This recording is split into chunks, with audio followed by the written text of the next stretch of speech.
Hey, JulesBlessedVegan, and as always, welcome to my channel. And for those of you who are new, I know you can benefit. So I am done with the 12 steps. No, I'm not going to pursue them.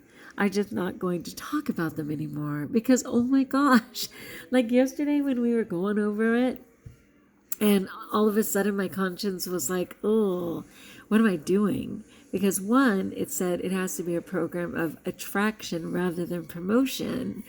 And by taking the time to inform you guys, I'm accidentally promoting it. And then it also said that there was anonymity, where if you're a member at the level of press, radio, television, social media, you're not supposed to be promoting yourself. So you're either supposed to not be visible, and how can I hide this hotness? Or not say your full name. Both things I violated.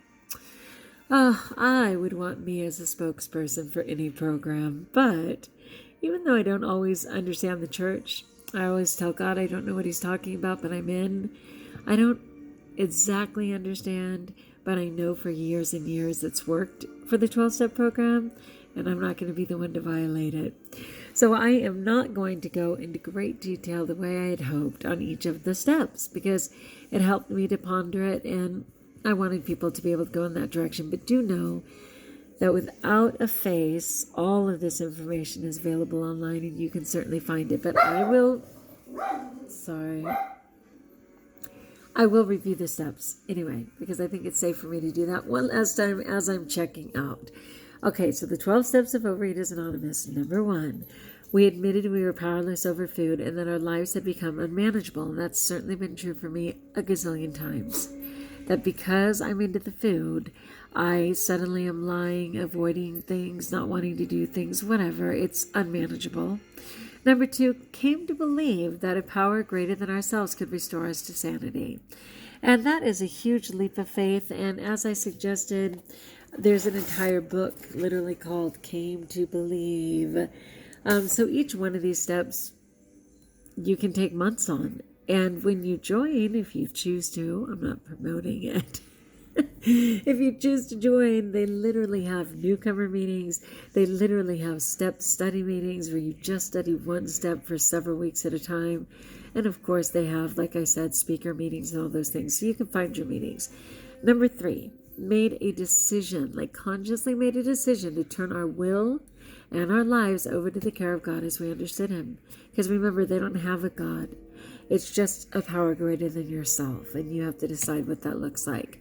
And like I said, mine is the God of the universe. So those first 3 steps are often condensed to I can't, that's not powerlessness. God can, that's believing that a power greater than yourself, and I'm going to let him, is that turning over the will in our lives to that care of God.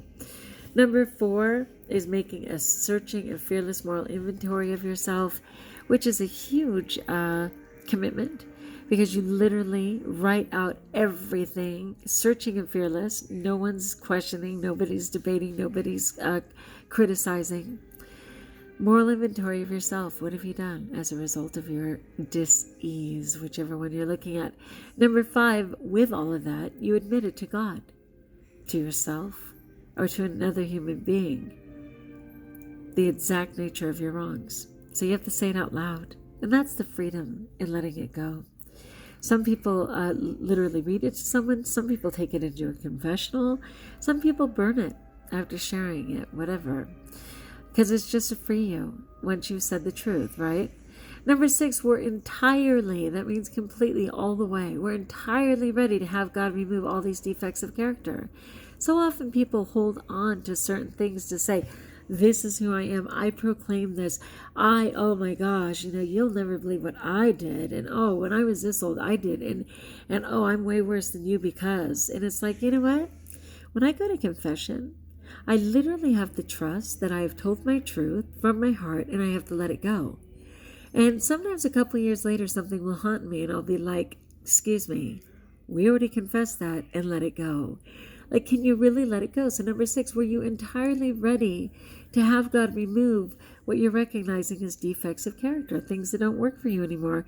Are you willing to let them go? Or if you're not, you might want to reevaluate how they're serving you to hold on to those defects. Number 7, you humbly ask the God of your understanding to remove your shortcomings.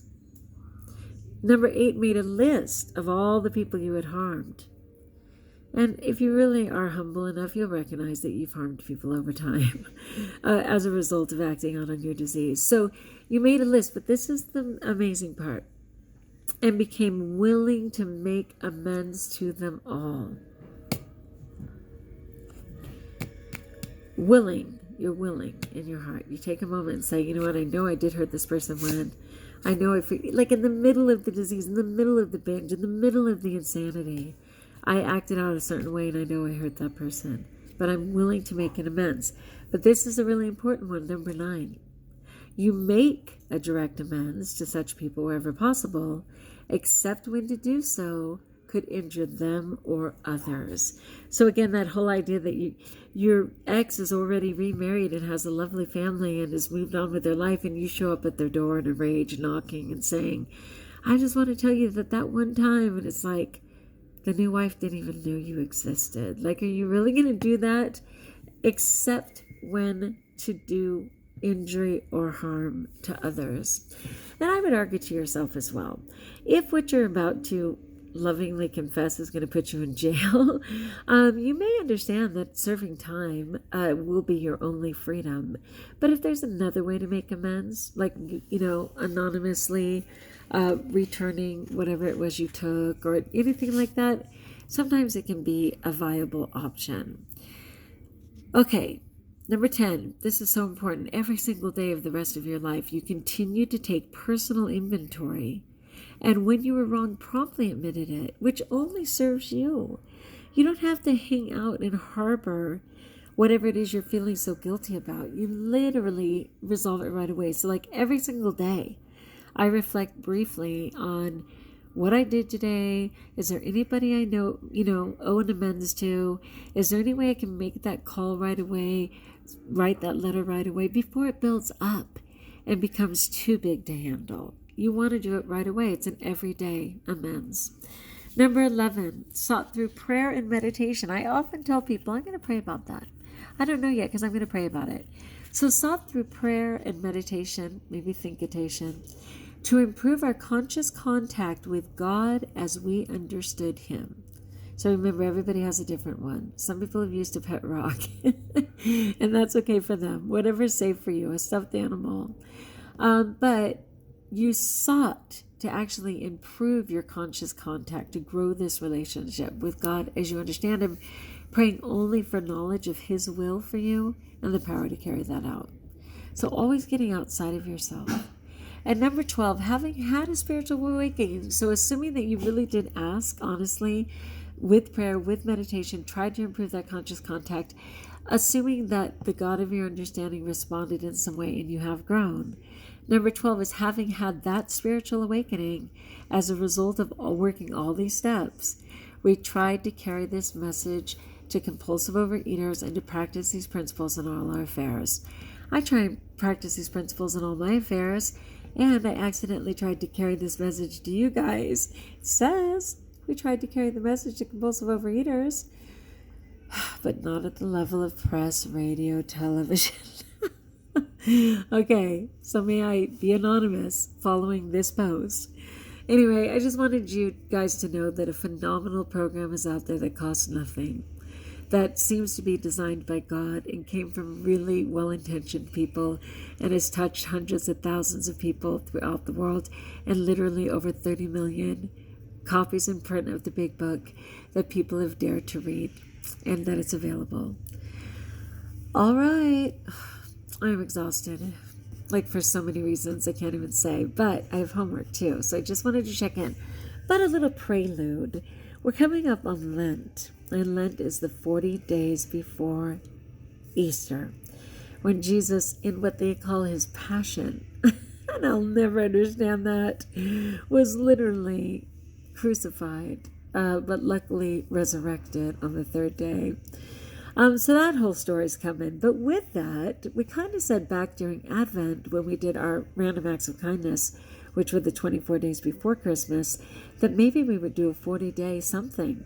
And I have that something. So I will talk to you about that tomorrow. Because I also want to talk to you about what you might set up for yourself in getting ready for Easter. For many places, Wednesday will be Ash Wednesday, and I will have ashes on my forehead. Do not say, Jules, is that dirt on your forehead? No, it's not. We'll talk about that. And then the fasting, and whether it's taking on something or giving something up, and why it's important to decipher between the two. But anyway, we'll talk about all that tomorrow in preparation for Ash Wednesday, which is the next day. All right, friends, that's it. Goodbye, 12-step program. Goodbye, cruel world. I just wanted to share, but I'll do it on a much smaller scale because, my gosh, the audience in Jules Blessed Vegan is so vast. One day. All right. Like if you like, join us if you haven't, subscribe. And until we talk again, best of all, my friends, know that you're blessed.